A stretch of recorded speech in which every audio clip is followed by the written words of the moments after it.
kind of wanted to plant some thoughts in everybody's head as we get started, right? Like, when you're doing content marketing, think about why you're doing it, and when you think about like what the benefit is that you're hoping to get out of it, and how those benefits help you reach your goals, right? And so those three things: the why, the benefit, and the goals. And I want to start with why. So, why are you creating content? You don't have to answer this. It might actually be a little embarrassing if you don't know, but like, do you really know why you want to use content marketing? You know, the reason I put this conference on is because with Bike Rumor, for those of you who don't know, I run a site called bikerumor.com, covers the cycling tech and products.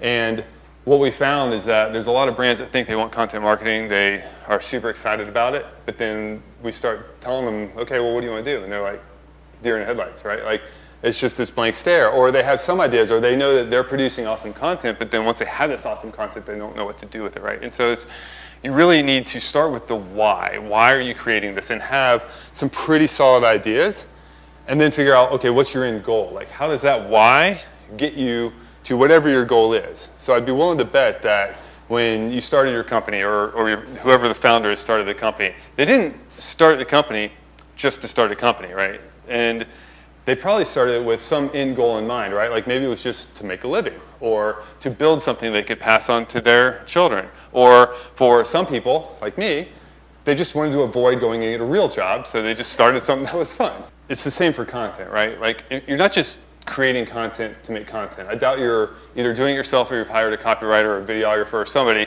just to produce something just for the sake of producing something, right? There has to be a why behind it, and there has to be a goal for it. So maybe that goal is growing your brand awareness, or maybe it's to boost short-term sales, or it's just positioning your brand in the marketplace or against the competitor, right? But there has to be a goal, and that goal is the why. You know, it's why you're doing this. So make it really clear, and then make it known. You know, if you understand it, that's great. But the important thing is everybody that is affected by that goal and that why needs to understand it. So think about your sales team, your marketing team, your affiliate network, your brand managers, your board members, management team, retailers, you know, especially if you're selling to retailer, like everybody needs to be bought in, even your manufacturers. You know, if you're outsourcing third-party manufacturers or something like that, you know, you're using contract manufacturers, like let them know why you're doing what you're doing. The more people understand what you're doing and where that passion comes from and the why, you know, like why this matters to you and to your team and to your customers, the more they're going to get behind you. And so, you know, when something like China shuts down for a month, or, you know, something else happens, like look at what happened, right? Like, we had no idea. You couldn't have predicted this. And yet it's the brands, I think, that have their full team invested in why they're doing what they're doing, that the troops are going to rally and they're going to find a way to make it happen and help keep your business going. Because if they and the rest of your team don't understand why, you end up with something like this. Can anybody explain this to me? Right? Like, why is this happening? You know, and that's, if no one on your team knows why, this is what you end up with. You're going to have a hard time getting your team to share the story or stay on script when they're talking to customers and they're talking to media. They're going to be just as confused about what's going on as I am by this baby goat, because it just doesn't make any sense, right? So everyone has to understand the why and what your brand message is. They should also understand why you're communicating it the way you do. You know, whether you choose video or blogs or podcasts or everything else, like there's literally like every single step of the process should be well understood. They don't have to know all the nitty-gritty details like, oh, well, which mic are you using? That doesn't matter, right? But they should understand why you're choosing to communicate your message through this format or this medium. And this allows all of your brand content to have a unified voice. And I want you to think bigger and broader, and we're going to talk about this later today, all the different ways that content comes together and, you know, like what could be considered content. But think about just the way your customer service reps are communicating your brand message too. You know, that's content, quote unquote. And if they understand why you're doing it and they understand the voice that you guys want to use, then everything stays the same and you don't cause confusion. But now you got to look at that through your customer's lens, because your goals are not the same as your customer's goals. Your customers probably don't care about your goals. They care about their goals and their why and their needs. In fact, if your content marketing isn't delivering what they want, they're probably going to stand in your way of getting there because it's not interesting to them. You know, if you're communicating in a way that just says, hey, our goal is to grow 200% this year, I don't care. Wonderful. But I'm going to be bored with that. I'm not going to read it. So whatever your message you're putting out, if it doesn't speak to their why and their goals and what's important to them, they won't share it. They won't like it. They won't tell people about it. And worse, they'll probably just ignore it. So all this effort that you put into making some amazing piece of content, this awesome video or whatever, nobody sees it. Why even bother doing it? So your content needs to benefit them while also meeting your goals. And the relationship should be mutually beneficial. And honestly, probably benefit your customers way more than it benefits you. You have to give and give and give. And that's sort of a theme you'll see with content marketing, right? It's a long road. Like, not every piece is a buy now, buy now, buy now. It's this, hey, we're going to give you this information. We're going to give you this value. We're going to give you this lesson. We're going to help you do this. We're going to explain this for you.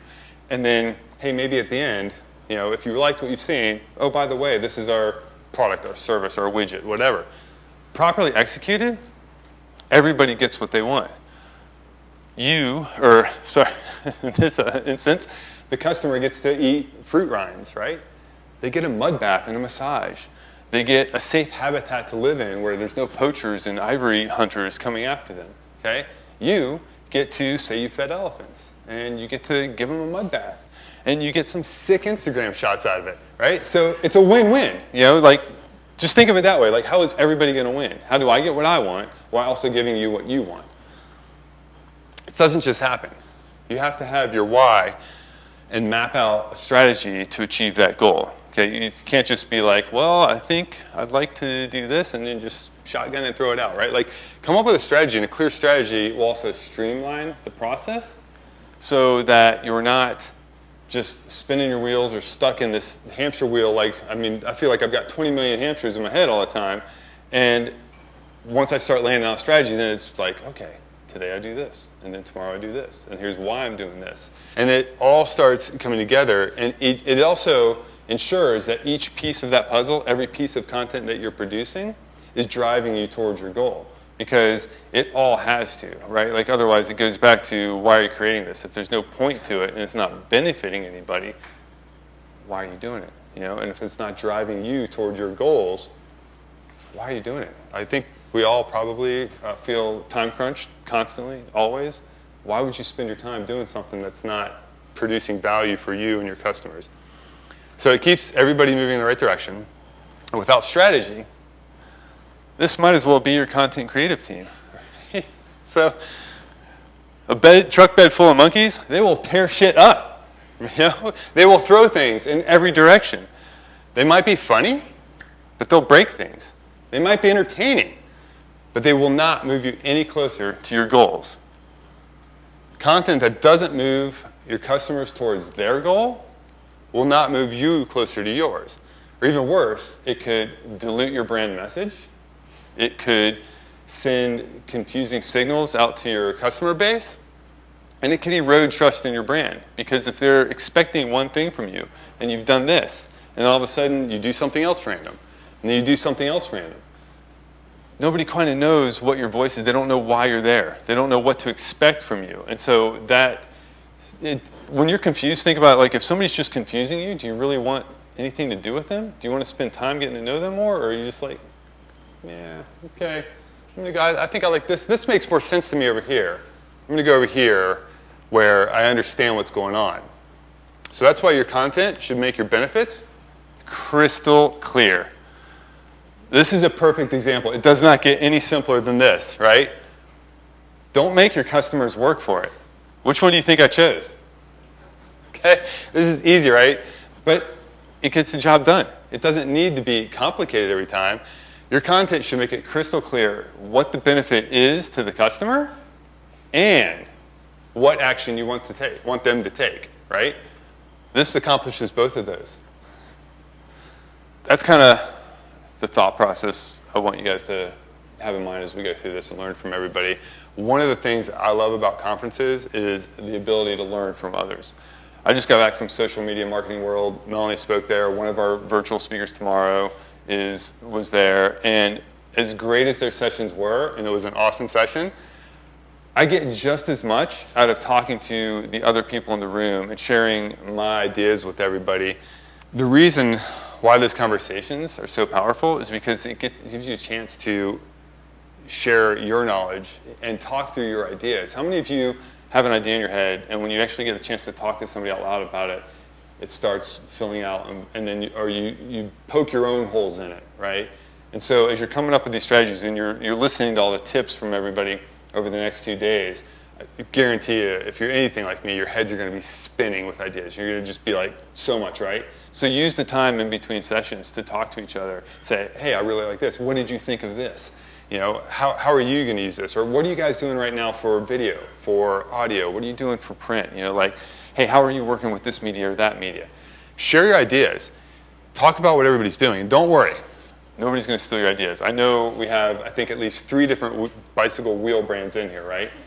So you might be thinking, I'm not going to tell those guys what I'm doing. But let's be real here, right? Like, Industry 9's product and brand and systems and method and story is completely different than Hunt and Parkour's, right? You guys are all have your own ways of doing things. So you can bounce ideas off each other, but to think that you would copy each other's copy and imagery and everything exactly the same, it's just not going to happen, because one brand's going to tell their story one way, the other's going to tell theirs the other way. And there's, a lot of cycling industry here. I think we all see that, right? Like, it doesn't make sense to try and copy what somebody else is doing. So I'd say don't be afraid of sharing ideas. You'll see in my session tomorrow, I'm basically going to give away all of my secrets for Bike Rumor. I'm not too worried about Steven here, who runs Gear Junkie. If you don't know him, he's also a speaker. I don't think you're going to steal my ideas, because you have your audience, right? You have your way of doing things. And what works for you would not necessarily work for us. But I'll be honest, man, I've taken inspiration from what you've done, and then I've put it through the filter to do what we do. And we get along great, right? Like, it works, and it helps everybody grow. And I think if anything else, it helps, the bike industry or whatever industry you're in. Like, it raises the level of what can be done. And if other people aren't going to participate and come along, then hey, you're going to win, right? You're going to be head and shoulders above them. So, don't be a grumpy cat. Trust me. I learn more and I refine my ideas more when I'm talking them through with others. I would encourage you all to do the same. You can't grow in a bubble. So quit monkeying around. I have a lot of these. And the funny thing is, don't be chicken. These are all from my own camera. Like, none of this is stock art. I take a lot of weird pictures of animals because I think it's funny. Content marketing is the long road. I thought of another one for this earlier. What was it? Oh, yeah. So I'm still fleshing this one out a little bit, but think of content marketing as, not just the long road, but like the scenic route, right? Like, you're not going from product to sale. This is, how am I taking my customers on this journey of storytelling and branding, and like saying, hey, this is how we could benefit. But, oh, did you know, by the way, check this out. This is really cool, right? And I'm not saying like share a bunch of silly animal photos on your social feeds just to entertain them, because again, there's no goal to that, well, unless there is. But my goal here was purely to entertain. But think of it more as like a scenic road trip where you're bringing people along. You're going to get to the destination, and it's going to be amazing. But you might as well have a lot of fun on the way there. And content marketing is that, right? It's really a long game of building trust, building affinity for your brand and your people and your story and your message and your values. And then, hey, join the party. Thanks.